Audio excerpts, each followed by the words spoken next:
Hey folks, it's Mangrel. Welcome back to the channel, and we're going to be changing our tires and wheels on the Tesla Model Y over from these all seasons that it came with over to winter tires and wheels.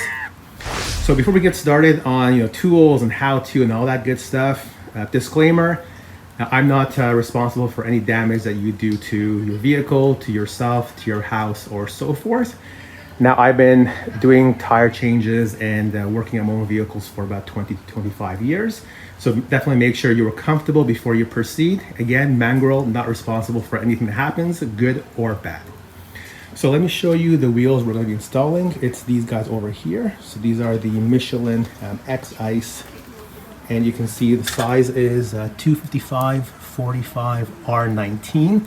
And very important, I've got the Tesla OEM tire pressure monitoring sensors in these, and the rims themselves are aftermarket ones, but they are suggested to me by the tire shop I've been using for the last about 15 years or so. So I have full confidence in them. Now, before I get started on the how-to, let me show you what tools you'll need, and I'll try to give you a link to Amazon where you can get a lot of these tools. But Tesla's a little bit different because you don't get any tire swap tools with the vehicle. So not like your typical car where you've got a jack and a spare tire. Tesla does not give you any of those. So you will require almost all of these tools to proceed. I'll give you a link to Amazon where I got most of these, but you may have some of these lying around yourself. So first tool you're gonna need is this guy over here. So this is a breaker bar, and we'll use this to open up the existing lug nuts. You could use an impact wrench if you have one, but I prefer the breaker bar. Just have a better experience over the last several years with those. You'll need a torque wrench. Now, I prefer to do it with a torque wrench, especially if you're new. You want to make sure you don't over tighten the lug nuts. If you over tighten them, bad things can happen. So that's a very good thing to have. You'll need the lug nuts that came with your replacement wheels. So if your replacement wheel is not an OEM Tesla, most likely it has come with its own nuts. So let me show you what I've got here. So mine came with these guys, and because they're a weird kind of pattern, they also came with their own socket.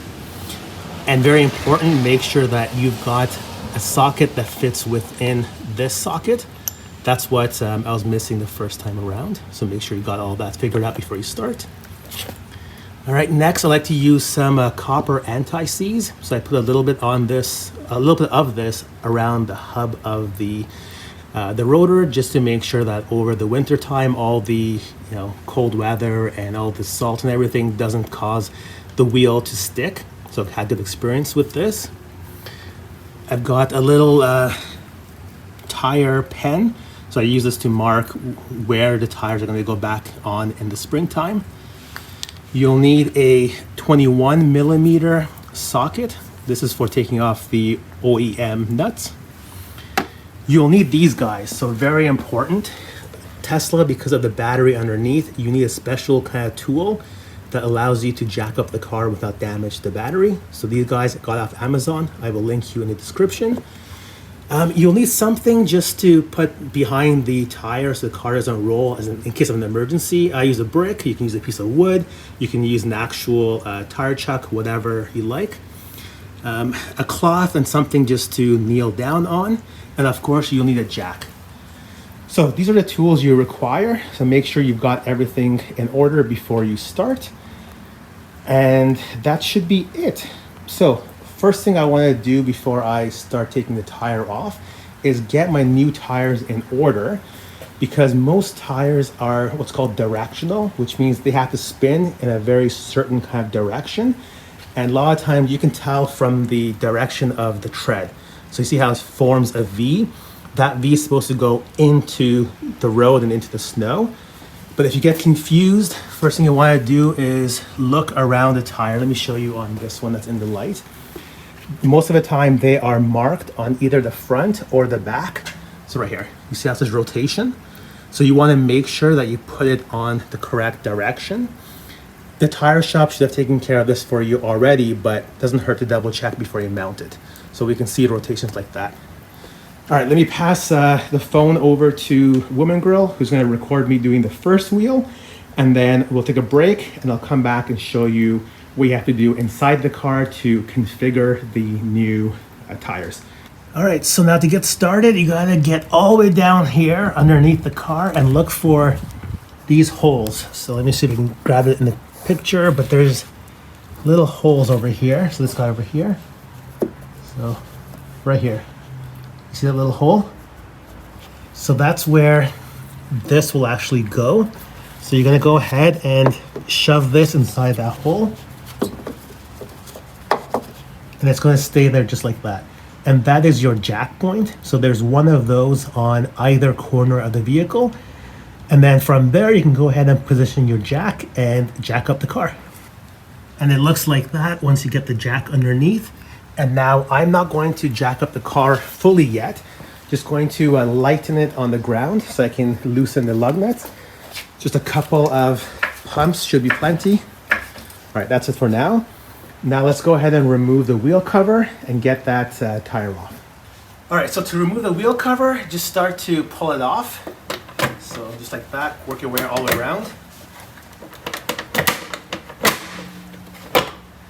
Okay, so it comes right off. It's got clips here. So now we can go ahead and loosen up these 5 bolts.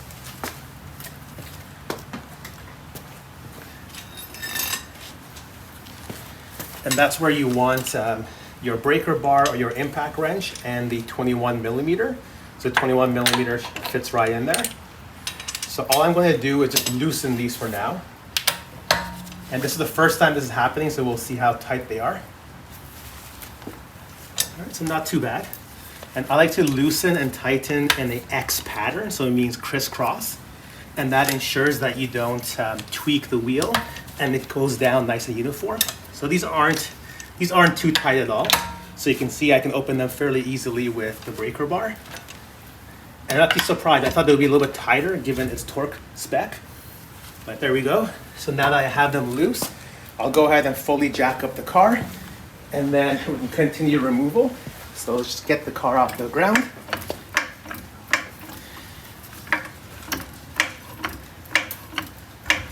Okay, so now it's off the ground. We'll go ahead and finish removing these nuts. At this point, they're loose, so you can just remove them by hand.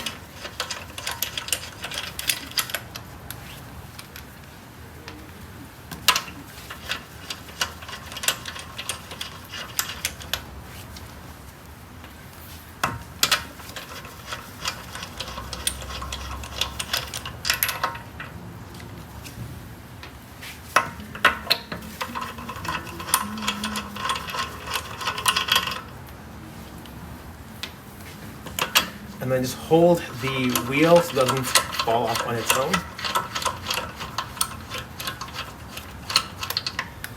All right, now giving it a new vehicle, it should pop right off. There we go. So there we go, that comes right off. And then this is now where I like to use, this and mark where the actual tire came off of. So this is the driver front. So I'm gonna put driver, so D, rear on it. So when I'm coming to spring, I know that, oh, I broke my pen, so. I know exactly where it's gonna go. So I'm gonna say driver, rear. Okay, so I've already done the rotation. So we'll set this aside and I'll show you next steps. Now that we have the original wheel off, I like to take a rag and just clean over here, just to make sure there's no debris, sand, rocks, anything like that that can prevent the wheel from sitting properly. And this being a newer vehicle, you can tell it's pretty clean already. And then what I like to do is take this copper anti-seize and just put a little tiny bit around here. So my experience has been that after all the cold and all the salt, the tire, and well, not tire, the rim likes to seize over here, which makes it very difficult to remove in the springtime. So just take a little tiny bit and put it around here, and only in this section. So very important, don't put it anywhere else. Don't go putting it on these, don't go putting it on here. So just on this one little area. And if you want to do this, go for it. If you don't, then you don't have to. I just found that it really helps in the springtime. So now what we want to do is we want to go ahead and grab the new rim, new wheel, and then try to get it on here. All right, so I got the new wheel. We gotta make sure we've got the proper rotation, which we do. And now this is the fun part, and it's gonna be very difficult on camera, but you have to lift this and get this on there. So best thing to do is to line it up as best you can on the ground. So I'm gonna move it closer, I'm gonna line it up. So it looks like it's something like that.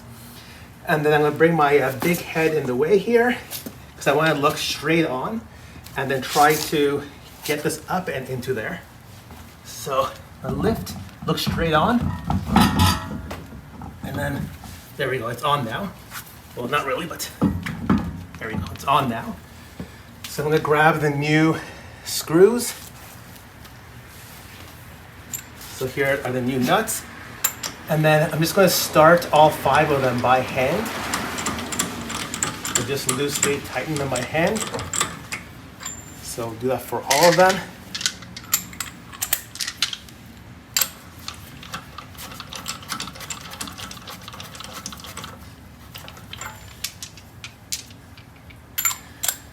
And you can tell I'm still doing it in this crisscross in the X pattern. So I did this one, this one, this one, then I'll do that one, and then I'll do this one.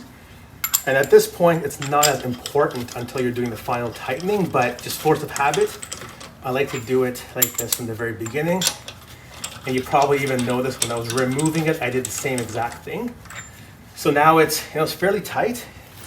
So we'll switch over to the torque wrench. And I've got the torque wrench already set to 129 foot-pounds, and that is what the spec calls for. And it's right in the manual. So now we'll go ahead, and we're gonna go ahead and tighten these down again, X pattern. And right now I'm just gonna tighten it down very loosely. So I'm gonna come in front of here. So it's very loosely, I'm gonna tighten this down. And it looks like my torque wrench is on its way out. This thing is probably about 20 years old. So I may be doing a trip tonight down to the Canadian Tire just to get a new one.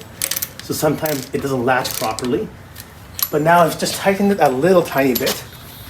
I'm gonna bring the car down until the wheel touches the ground. That's it.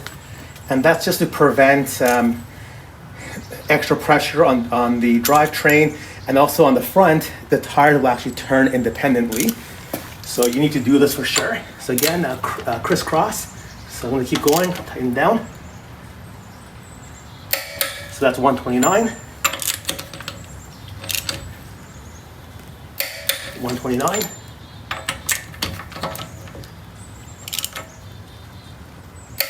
129.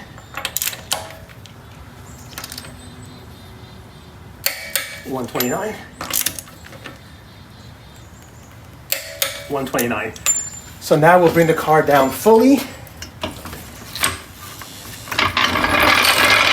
And then last thing I like to do, just for my sanity, I just check once more for 129. So just in case I missed anything, I'll come here and I'll say, yep, 129. 129. 129. Yep. 129. All right, so that one's done. I'm going to go ahead and finish off the remainder, and then we will go inside the car and do the last of the setup for the new winter tires. And we're done the installation of the new wheels. I'm just going to top up the air. I'll go with 42 PSI, which is what they recommend. Now, make sure as part of wrapping up the outside, you remove those pucks. Don't leave the puck in there. And then that should be it. Now that we're done on the outside, the only thing that remains is to do a quick check of our wheel configuration in the settings, and then go for test drive. So if you click the little car icon over here, you can go under service, and you should see wheel configuration. So we can go in there, and you can see that there are different Tesla wheel configurations here.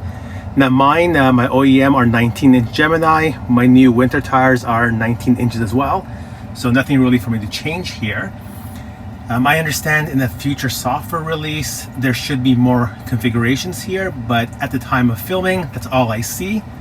And I can see it's getting some updates, but I don't know if those are from the new winter tires or the original tires, because the original tires are right next to me. So I'm gonna go for a quick test drive, make sure everything's fine, and then report back. Just finished the test drive, and almost right away after leaving the house, it picked up the new pressures, and you can see here everything checked out. So I hope you enjoyed this video. Hopefully you found it helpful. Make sure to like, subscribe, and comment. If you have any questions, make sure to ask it, and I'll do my best to respond.